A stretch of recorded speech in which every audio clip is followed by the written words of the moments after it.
Hello everyone, welcome back to the British Boxing Blog YouTube channel. We're here again, Stephen here and Andrew as well. We're going to talk about Lawrence Okolie, his defence of his WBO Cruiserweight world title this Sunday night in London. So thanks again for tuning in. Andrew, you okay still? Yeah, no, not too bad since the last video. Seems like we're coming thick and fast these days, getting all these previews and then the reviews afterwards, and it's been working wonders for us. So I'm thoroughly enjoying it, and I think this is what, as boxing fans, we want, isn't it? We want the action thick and fast. I'd say a good show every week, but we've got two coming up this weekend. We've already looked at Taylor Catterall, and that's live on our channels. We're now heading to Okolie Cieslak on the Sunday. Nice bit of Sunday boxing. It's a rare treat for everyone, I think.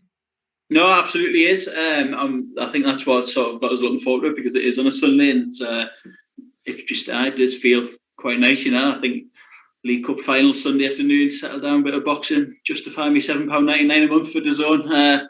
Lovely stuff. Sunday. I'm guessing the roof's back on at the O2, aye? I was going to ask about that. Is it still happening there? But yeah, might be. Does this now class as a stadium fight? First outdoor fight of 2022.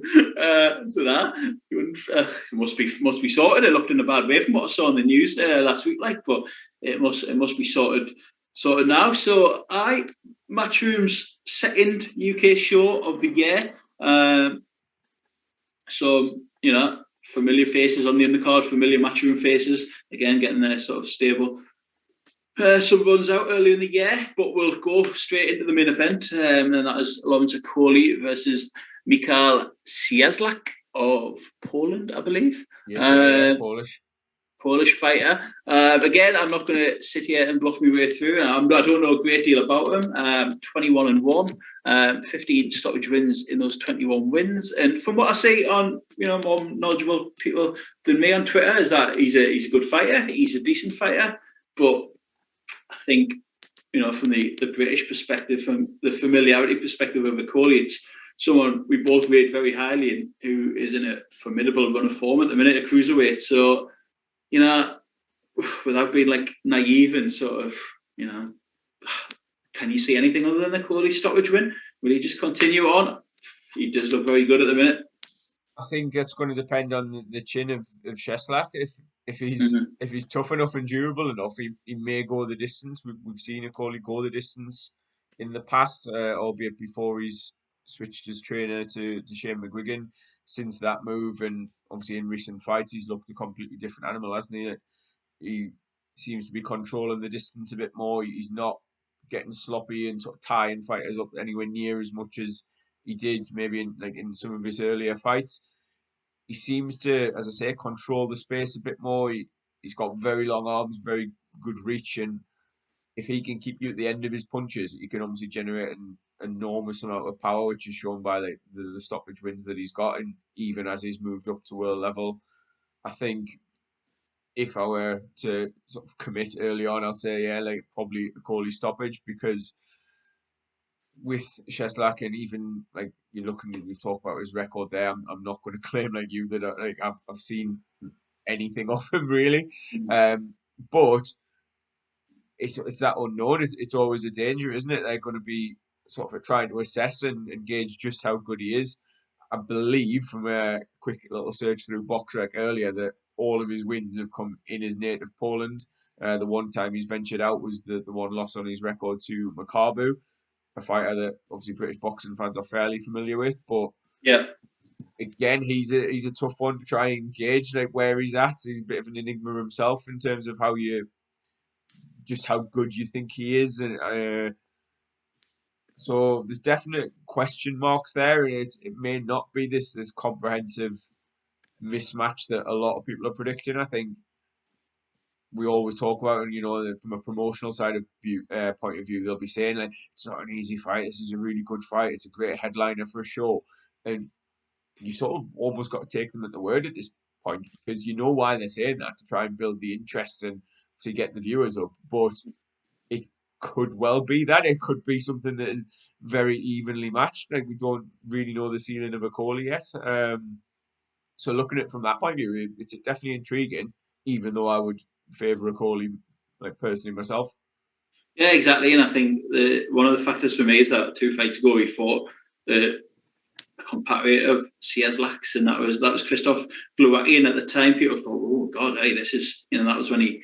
That was when he won his world title, wasn't it? I think, and it was just like at the time, people thought, "Oh, is this a step too far for Okolie? This is a serious cruiserweight contender, etc., etc." And we've seen what he did to him. He sort of stopped him at the midway point, I think, and made it was very impressive. And so I think it's hard not to take things with a pinch of salt sometimes. And this kid might be good, but I just do think Okolie at this point is not. I don't want to say unbeatable a cruiser because you've still got like greatest kicking about, but very will take some stopping. Like he's really put everything together well. I know you did a video on him recently on the channel when you were sort of talking about those Olympians and how they've fared since turning pro. And I think it's an area we obviously both agree on that he's been pretty much exceptional, really. He's there were some rocky moments, there were some unconvincing, uninspiring performances, but as I say, in those recent 3, 4, 5 fights, he's looking at he's a different animal compared to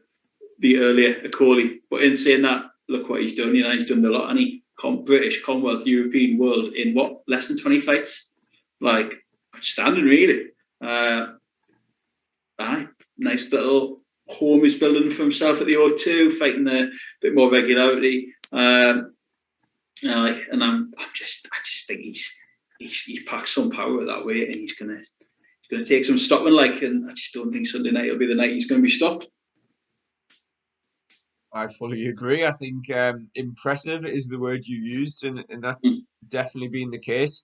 I think just because of, if you look at just how impressive he's been, that has gone a long way to erasing the memories of the Isaac Chamberlain fight and the Matty Askin fights, where, as you said, not necessarily unconvincing in the terms of who won the fight, but uninspiring, definitely. And it was almost like that got tagged with Okolie for quite a while, maybe contribute to the change of trainer and the change of style, the improvements that he's made.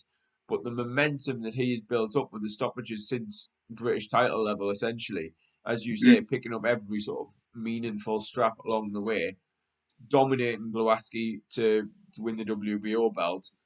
Bradis, yes, is an exceptional fighter, maybe coming towards the end slightly, or he's definitely closer to the end than Okolie is. So maybe if that fight gets made in a year's time, 18 months' time, Okolie stands a lot better a chance than many would have given him credit for, or many people would have given that chance a couple of fights ago. I believe he is there on Sunday, by the way. But I also seen on Twitter that he does have a mandatory coming up, so not people saying not to get excited about like any potential announcement or he's there for that reason. But maybe he's just watching on. Who knows? But fingers crossed it does get made sooner rather than later. But knowing what I know about boxing and the way these fights are left to sort of marinate, I don't think they'll be in a massive rush with Okolie to make that particular fight. Yes, it's probably the biggest name in the division, but even then, is Maris Bradis that bigger casual name that it's going to make that much difference? Like, if they look at the other world champions, for example, at Cruiserweight, they're probably more winnable fights, and you're not necessarily going to have to pay the same sort of money that you'd be paying Bradis. You're not also going to have like the risk of fighting someone as good as Bradis. Yet to the appeal of the fans and casual fans, you're still getting a unification out of it. So there's some very winnable unification matches out there for Okolie without, I don't want to say without bothering Bradis, because that's the fight I would love to see. Same. But I can definitely see them just sort of leaving it a little bit and not being urgent to make that fight. But very safe, fingers crossed, I may be proven wrong by the end of the weekend. It could be something that's announced or that the ball's rolling. But if I had to put money on it, I don't think that would be the next fight for Okolie. No, same. How long can you see Okolie staying a cruiserweight for? Seems to be a big lad. Do you think he's someone that you can see stepping up in future? I think 100% you will dip his toes into heavyweight. He'll finish his career as heavyweight. I don't know, obviously, the ins and outs of his diet, just what he's cutting, what he's making, what sacrifices he's making to get down to the 200-pound limit. He doesn't appear to be in bad shape at all. So No. you think, on the one hand, he's obviously in good shape, he's fit, he's strong. Like, they are part of his makeup and his attributes at cruiser. I think physically he poses a problem for anyone at cruiserweight, and technically he's almost catching up to that frame and his physicality in that regard. That can also work the other way, that if he doesn't have anything else to lose, or he doesn't, you know what I mean, there's not that much else to cut. I can definitely see with his height and reach filling out into a formidable heavyweight as well. Whether he'll fill out enough and get to that point where he's in like the super heavyweight bracket, I don't know, because like we've seen with Usyk recently, and obviously David Haye previously, like it can be done. Cruiserweights can go up to heavyweight and have huge success. But with Okolie, I'm not saying he relies on being the bigger man in there, but obviously he's used to having that advantage at cruiserweight, whereas when he then goes up to heavyweight, or if he does go up to heavyweight, he might have to adapt a little bit more technically and tactically. He's not going to be the bigger man in there. I'm not saying he can't do that. Quite the contrary, I think he's more than capable of doing that. And depending on what the situation is with the belts in a year, 18 months' time, whatever point we're talking about for him making the jump up, that might dictate it, come to think of it. Like, the fact that all the belts are tied up, he's not going to be in any rush to go to heavyweight and just sort of kick his heels. If in a year's time, or even less, the belts are vacated, say Fury retires, Joshua retires, there's a chance of going up with the WBO rules and fighting straight away for a WBO title against a winnable opponent. Yeah. That might force his hand, and they might think, actually, this is a really marketable opportunity, rather than him outgrowing the weight physically. No, I do agree with what you're saying.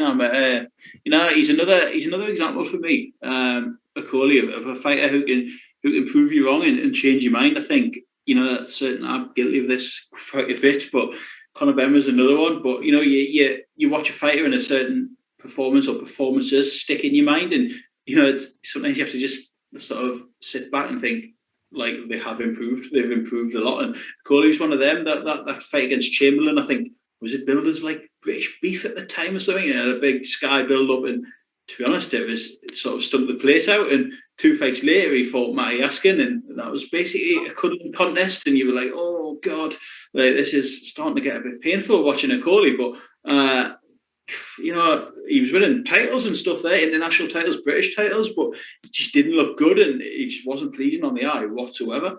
But just recently, he's since it's gone with Shane McGuigan, who cracking trainer, improves a lot of fighters.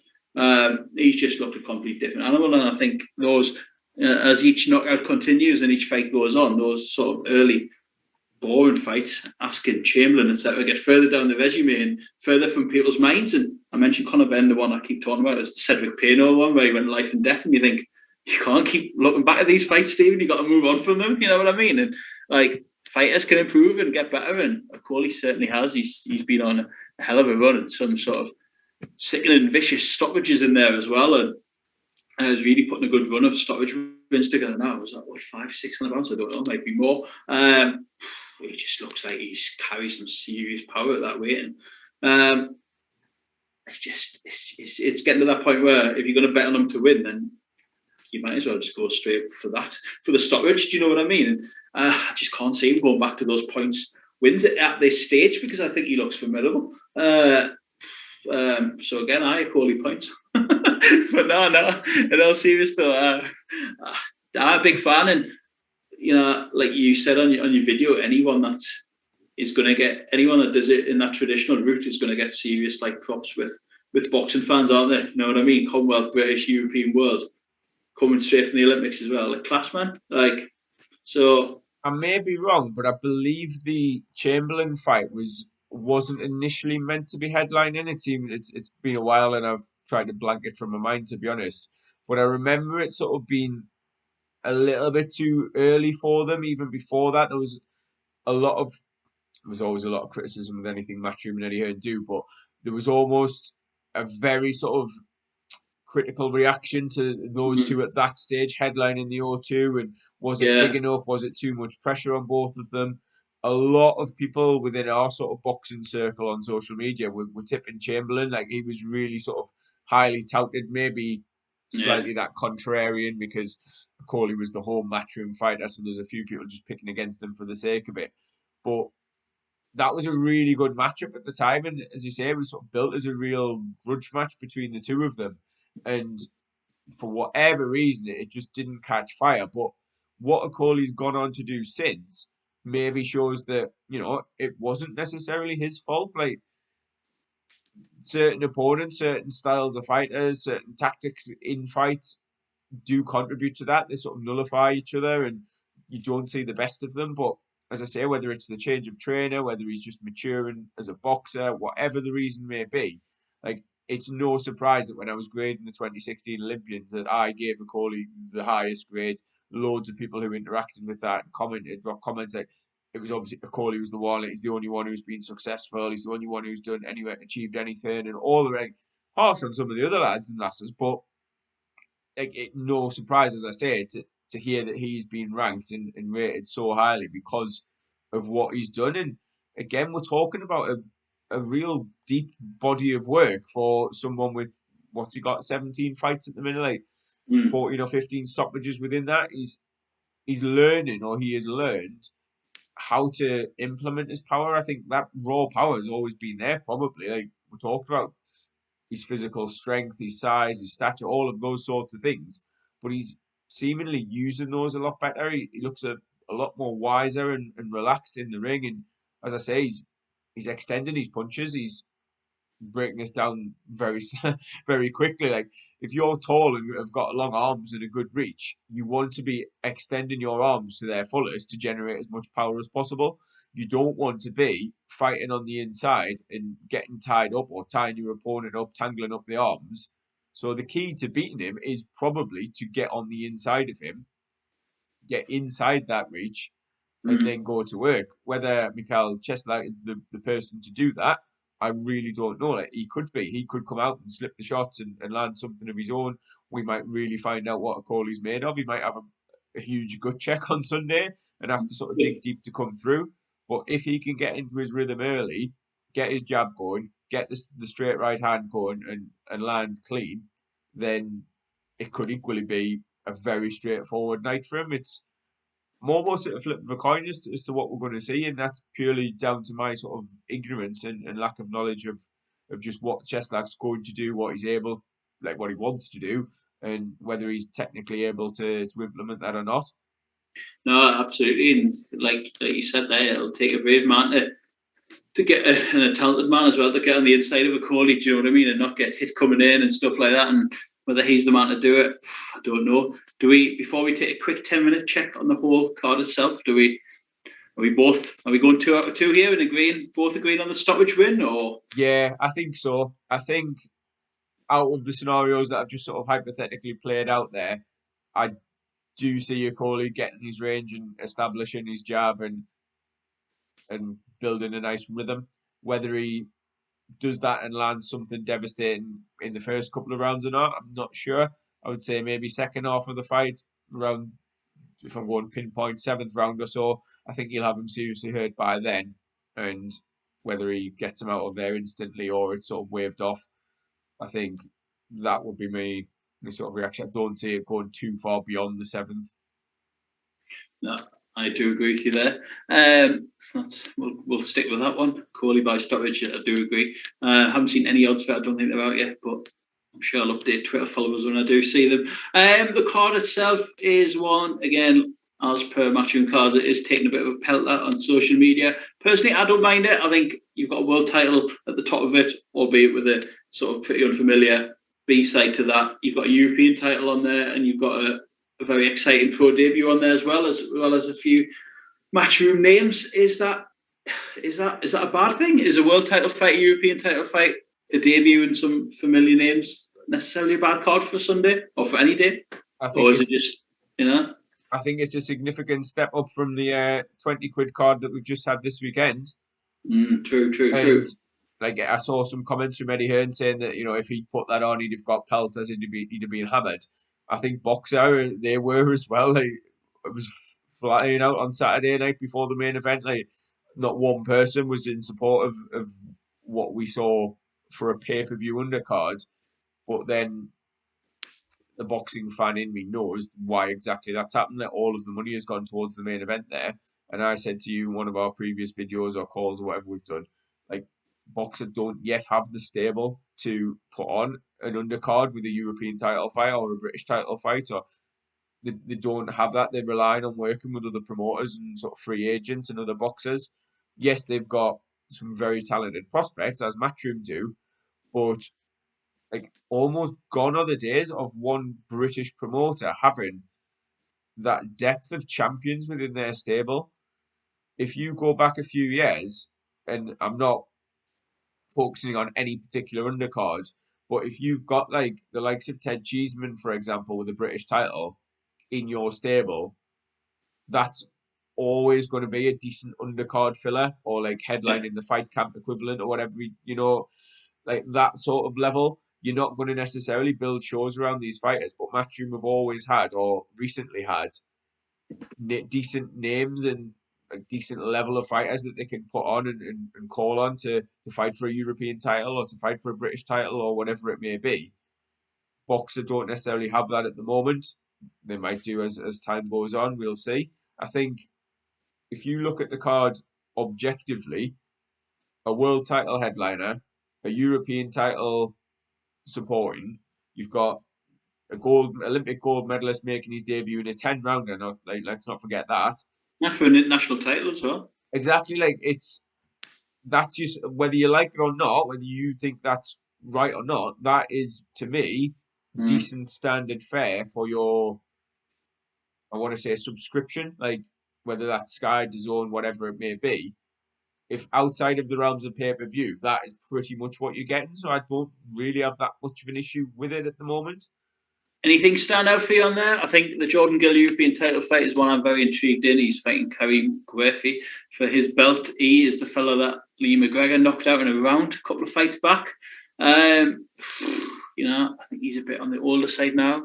Is Karim? I could be wrong there, but I do think he is. Jordan Gill, though, it's funny because I was thinking about him earlier, and I think I still class him as a young up-and-comer. I think this will be his 29th fight, and it's like one of those that has really sort of trod the boards in those small hall shows and that before he got his chance with Matchroom. So that'll be the chief support, I imagine. Yep, 34 now is the Frenchman, but that Lee McGregor stoppage, he got blasted out in a round. I don't think Jordan Gill's a round blaster, but would you favour him to win this one? I think if we've obviously just had a conversation about Jack Catterall ahead of him going in with Josh Taylor, and like sort of struggling to pin down exactly what his level is now. Again, Jordan Gill has looked very good in patches. He's beaten some domestic rivals. Obviously, that sort of shock loss on his record where he put that down to illness. But again, we don't know. We weren't privy to anything in that. You've got to take him as his word and just sort of think, okay, if he genuinely was ill, then that's obviously going to affect his performance.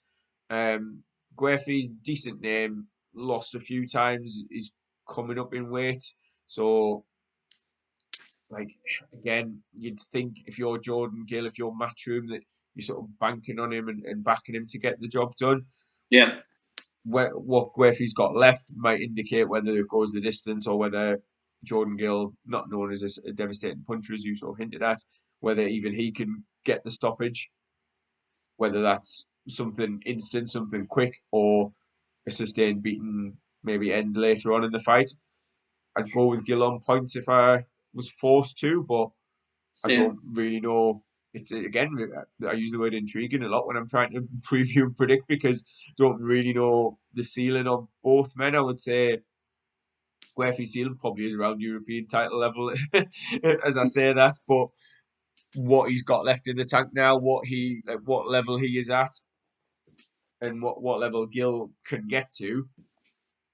Potentially a really good fight. Potentially a very evenly matched fight as well. So, yeah, I'd side with Jordan Gill on points, but we'll see how that one plays out. I think it's a must-win fight for Jordan Gill as well because, Matchroom now and DAZN, since they're pretty ruthless, do you know what I mean? If you're not winning, you'll get cut. And he's a fighter that you can quite easily imagine seeing on Sky Sports with Boxer, do you know what I mean? He's that. I think if he wants to stay with Matchroom and stay on DAZN, then he sort of has to win it. They stuck by him after the Tinoco loss when he had that bit of an off night, and he got a draw last time out in Liverpool, and I think he sort of has to win this, really, Jordan Gill, like to stay like a major player at Matchroom. But And the one that thing I am looking is, forward to. Go sorry on. to interrupt. Like, if he Sorry. does, then he's exactly what I'm talking about earlier. He's not, as far as I'm aware, a huge ticket seller, but Mhm. if he's holding that European title, then he's got a bit of value to Matchroom, and like they Yeah. can then put him on undercards and say, right, we've got world title fight headlining or a big fight headlining and a European title on the undercard, and that then holds some weight. Whether you rate him or not, whether you enjoy watching him, whatever, it's that level of, like, in an objective black or white sense, we have a European title fight on the undercard, and that's like a tick in the book for Matchroom in terms of their programming, their getting subscribed, whatever. Like, we've seen it in the past, haven't we? The likes of, I'm thinking, say for example, Gavin McDonald was like Yeah. chief support on the Frampton Quig undercard, but we obviously were there, but like, Yeah. Shout out. it's not one that's going to necessarily move the needle. But if you're already hearing, you can then turn around and say, like, what more do you want? This is a very high level of boxing show that I'm putting on, not necessarily from top to bottom, but from top Mhm. down to a certain point anyway. No, that's it. A few other familiar names there on the undercard as well. I think Anthony Fowler making a comeback after the Liam Smith loss. He's back at a different weight, I believe, going up. Yeah, he's gone up to middleweight. Yeah, Fabio Wardley's on there against, I don't want to say American journeyman. He does have a winning record, but it's quite a late announcement as well. I think it's only got announced a couple of days back. I expect Fabio Wardley to win well there against Daniel Mertz from the States. Campbell Hatton is back on UK shores. I know he went off to fight, I think it was the Matchroom Spain show it was the end of last year. He's back on the undercard. Didn't see him last time out, but looked better. I was led to believe than he has done in previous fights. So another learned fighter, Campbell Hatton. Pro debut of Chivon Clark further down the card as well. Former Team GB fighter. And do you want to take a couple of minutes to talk about Galal Yafai? Yeah, I think for anyone who's we always sort of expect that our fans are fairly knowledgeable and our followers are fairly knowledgeable, but if you're like just sort of tuned in trying to learn a bit more about boxing, he won Olympic gold medal in what was meant to be Tokyo 2020, but happened towards the end of last year, wasn't it? Like, yeah, and it's quite rare to see even that high level of Olympian and amateur boxer turn professional in a 10-round fight. Maybe 4-rounders are a little bit below them, beneath them. Sometimes it's generally that 6-rounder. yeah. I might stand corrected, but I think Fraser Clark's was scheduled for 6 rounds at the weekend. Obviously, didn't go anywhere That's what near that Cyrus far. Pattinson's done. Cyrus has done that. Cyrus wanted to go straight in at 6 rounds, and I think he's fought 6 since his debut. I think, well, scheduled to go 6 anyway. I think, and I'm sure Frenchie's debut was also 6 rounds as well. So yeah, You can understand why. Like I said on Twitter about Fraser Clark and like the matchmaking and all of the furore around that opponent. Like, these guys are the elite in the amateur Team GB setup in this country. Like Yafai has proven that he's one of the best in the world at his weight, and it makes absolutely zero sense having them then turn professional, go through. Yeah, they're obviously working on things and make the transition outside of the ring and in the gym, but to then get in the ring against somebody who has absolutely like zero chance of beating them is pointless. Yes, it gets a win on the record, it gets a stoppage on the record, but even if you're going to keep them active and get them out every month, I don't see what they're actually learning being in with that level of opponent. So it's really refreshing to see Galal Yafai turn pro. It's going to be scheduled for 10 rounds. His opponent's got a winning record, Carlos Bautista, I believe it is. Like, not someone I'm massively familiar with, but straight away they are moving him onwards. And is it a WBC international title on the line for it? That's what I was going to ask you there. Is it a clever little trick from Matchroom? Not, fair play, turn around, amazing. Just add a little international title on it, and they can go, wow, look at us. And this kid, this Mexican, he's lost 3 out of his last 4. He has got a winning record, like you say. He's now fought outside of Mexico. Without getting into stereotypes and cliches, we know the reputation that Mexican fighters come with. And hey, there's been some upsets over here in the last year or two from Mexican lads. But had a little international title on it, and it sort of makes him stand out, doesn't it? Oh, 100%. But then again, like if you're putting on this card, then that's the sort of thing that you've got to do. Like, there's probably, they're managing it very carefully. They're not necessarily going to chuck your fight in a 50-50 fight. I'm not trying to sell it as that at all. But No. I think it shows a bit of intent that they've somehow managed to, and I know exactly how, managed to persuade the WBC to put one of their belts on the line. Yeah. It just sort of gives them that thing of like, right, well, we're fast tracking him. Like, we're committed to the WBC. We're going to, he's going to be boxing for a year or two and he'll be fighting for a world title. Like, they're pushing him towards that. We talk about the ceiling of a boxer, but they put the floor in very, very high there to go the other way around. Like, there's not that much room to go up from there. Like, obviously, it depends what he does in the ring. If your fight looks like absolute shit and struggles, then they might put the brakes on a bit more and have a rethink. But based on that and that alone, like, we know at the lower weights, there's not a real deep domestic scene. So True. they're not necessarily going to even get him through a British title and stuff like that because there aren't that level of fighter there. Like, you would arguably beat most of the sort of ranked British flyweights at this point in his career already. So why hang him out? Why fight these journeymen and go up through English level and up towards British level when that could potentially be done in 1 or 2 fights? I know he's been sparring Sonny Edwards in the build-up of this that I've seen on social media, and another one of those incredible British boxing families, talented fighters. Galal Yafai, Galal Yafai, and now Galal. And I'm sure, like, brilliant. I'm really looking forward to it as well. I know he's someone that in the industry and the people that you respect on Twitter and that are like huge fans of. Like, there's always that seems to be one, doesn't there, when the Olympians turn over, that people go, oh, like, this could be the one, like this could be the special one. So looking forward to watching him on Sunday. Looking forward to the card, to be honest with you. I'm not really going to grief it in any way. Whether that's, again, the novelty of, I know I'm going to settle down to a nice Sunday night of boxing not long after reactivated me DAZN subscription, who knows, but nice Sunday night around the weekend off with some fights, and look forward to like tweeting through it and watching the action and stuff. So excited for it. But just to round off the main event, we're both going to agree then, like we said earlier, Okolie, we'll give him the benefit of the doubt. We'll go for the stoppage, yeah? Yeah, I think so. I'll even go a bit stronger and say first half of the fight. As I said earlier, like by the 7th, I think he'll definitely have had too much punishment, whether it's something that catches him clean or sort of brave on your feet type stoppage. But yeah, I'm hoping as well. I am a little bit biased with Lawrence Okolie. I do like him. He's, as we've obviously talked about, he's had a bit of shit and a bit of stick throughout some patches of his career, and it's nice to see him come out the other side of that and really build some momentum. So hopefully for him and his team, he does the business, does it in style, and then can look ahead to unifying the division.